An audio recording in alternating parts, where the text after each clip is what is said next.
town like ours, where we've had such a large increase in students over the last 10 to 15 years, it's impossible to keep up. Cliff has an idea. Right. There's another large item in here, Maureen, to your question. There's a salary pool figure in here of over $300,000. So, I think you were inquiring about what kinds of items in this budget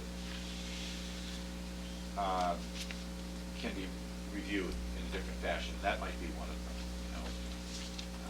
I don't think we spent enough this year. I think there are a number of cases where kids are going out without some basic.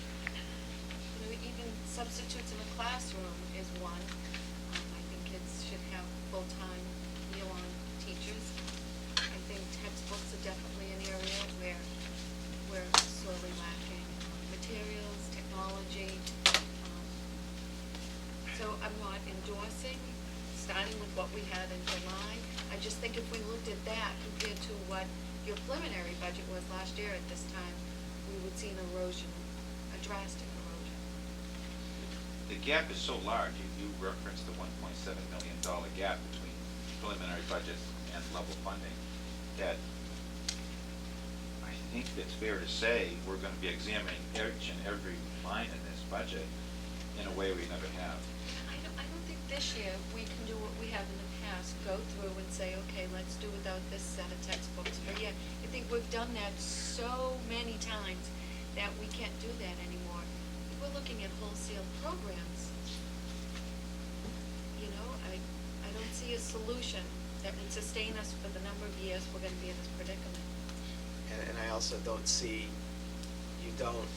regardless of whom you're negotiating with, you don't, sit down and rewrite complete contracts in 1 year. And I'm not suggesting we're going to do that, but that's why I think that state union leaders and state education leaders and local union and education leaders have to all get together on this and figure it out and say, how do we do this? How do we maintain public education and not have 5, 6, 7, 8% budget growth every year? It's just not feasible. But I think a 5% budget growth is normal in education when you have to keep up with technology, when you have a staff that's on a scale which is only appropriate. We do it in private industry.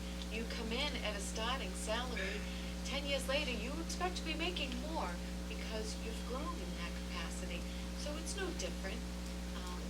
I think the issue is how do we get a revenue source that will fund a 5% increase on an annual basis. I think kids should have computers replaced on a rotation basis. I think textbooks should be updated on a rotation basis. And our staff should be the best we can afford. And our administrative team should be supported. So I'm not sure that... Well, I think your staff will be the best you can afford. It's just a question of what you can afford. The best, Right. yes, in yeah. I think it's important, too, to make sure the public understands the distinction between level services and level funding. Level services means that we're carrying forward the exact same staffing and programs, essentially, that we had in fiscal 09 to fiscal 10. The problem is, to do the exact same thing we did, it's going to cost us $1.7 million more, and it's a 7.9% increase in the budget. Whereas level funding means we just carry forward the amount of funding we had, which means it's basically a 7.9% reduction Right. in staffing and programs. Right. Well, half-day Wednesdays, that was a temporary fix. That's not the kind of fix we need for next year because we're going to be in this predicament for a number of years. Right. So. What we have is not really a level either. There's some additions to it. Right, with the special ed. Have between special ed and utilities and fuel, those are. But it's still level services. Right. You're still heating the same buildings. Exactly. That's what I'm trying to say is it's costing more to heat the place. It's costing more to buy electricity. It's costing more for transportation. For the same transportation, the same heat, maybe a little less heat.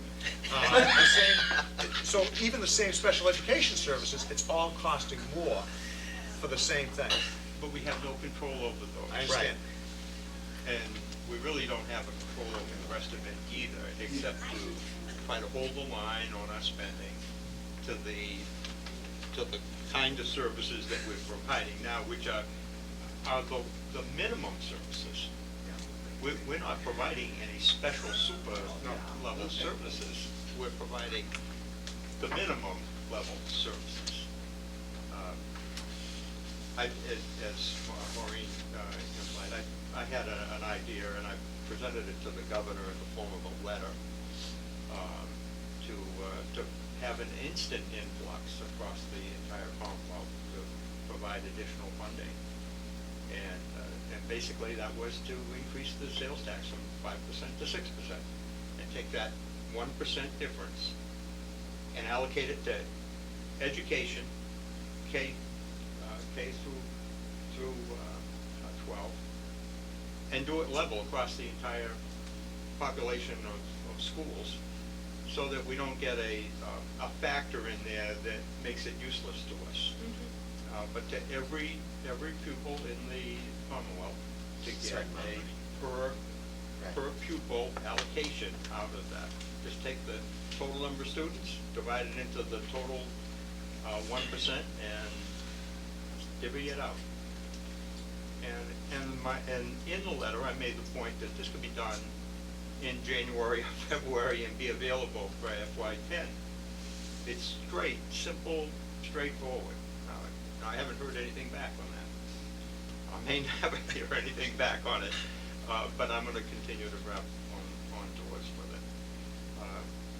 But it's a simple, straightforward way of generating additional revenue, and instead of being a chunk on your property tax, it's a penny on the dollar when you go to the store to buy something. As a whole, and it's also dedicated to education, not, spread out there and whatever. It would be a dedicated effort. I think one of the frustrations, I actually like Cliff's idea. I think one of the frustrations I have is when you look at other communities, and I don't quite remember what the Hancock ruling was or what some of the rulings were up in New Hampshire, but the inequity in terms of per pupil spending in districts, when the city of Cambridge spends $22,000 plus per student, and we spend $9,600. I say, how is that equal? How are we providing equal education at those, when you have one at the high end and one at the low end? And I think that's the frustration.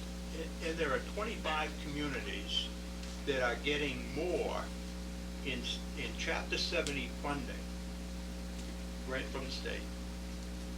There are 25 that are getting more grant funding than we are spending In our entire budget, right? in our entire per pupil load. Right. And there's something like 130, 135, something in that order, that are getting more than half of what we spend. In our number, instead of being at the 4,700, which is about half of what we spend, we're getting around 2,300 per student. Right, from the state. There are communities that are getting 1,250, and there are a lot of those. Right. So we're not getting the lowest, we're getting somewhere up the line. But that inequity is outrageous, just absolutely outrageous. And the formulas need to change. That's going to take a long time, and I made that point in my letter as well, that the Chapter 70 funding formulas have to get changed. It's going to take a long time to do that. Meanwhile, there are hundreds of communities in the Commonwealth that need to fund schools now, and they don't need to eliminate all other public services to do that.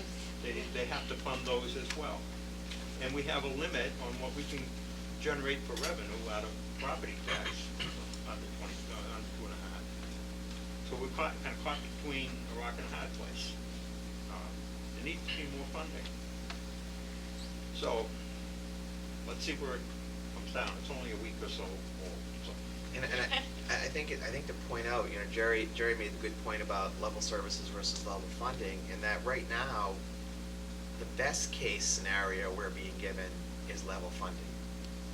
That's best case for next year. So we need to be extremely creative in figuring out, you know, how we're gonna educate our kids next year in North Reading. I have a question, in the area of special education.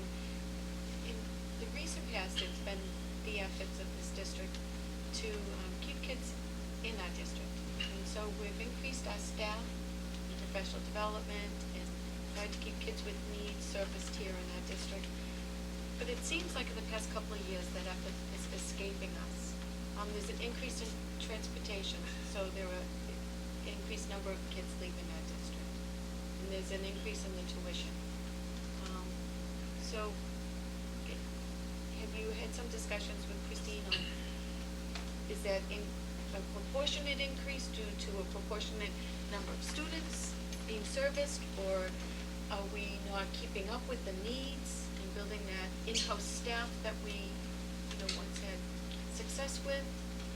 Yeah, we're actually, with the in-house staff, we're continuing to grow, and that clearly is the direction that I would want to recommend. Mhm. There are two issues that I see. One is that the private special education schools are simply going to the Department of Ed, the rate setting board, and mid-year saying that they need to increase their tuitions, and they're being honored, and that is getting passed back to us. We made that point when Brad and Bruce Tarr, Representative Jones and Senator Tarr came and spoke here in North Reading, and it's also been made through the superintendents to all of the regional reps and senators and the legislative representatives. The number one priority, need to deal with the rate setting and tuition in private schools. Okay. And then the extension of that is the increase in unilateral placements. And that is coming back to not just North Reading, but in many other school districts where the decision has to be made: are you going to try to legally contest that, and then you're bearing all kinds of legal costs, and ultimately you are held responsible for not only paying your own legal costs, but the legal costs of the prevailing party, namely the parent. So we're seeing an extraordinary cost in the increase in special ed. In the transportation side, I know a lot of work has been done, particularly through SEAM, to try to get some level of savings through collaborative work on the transportation. But we're also continuing to see it go up because of highly specialized transportation, where in those cases that transportation is deserved. You should be providing it. It's your responsibility, and it just comes down to the individual needs of a student. Do other districts see the kind of increases year to year that we are? Absolutely.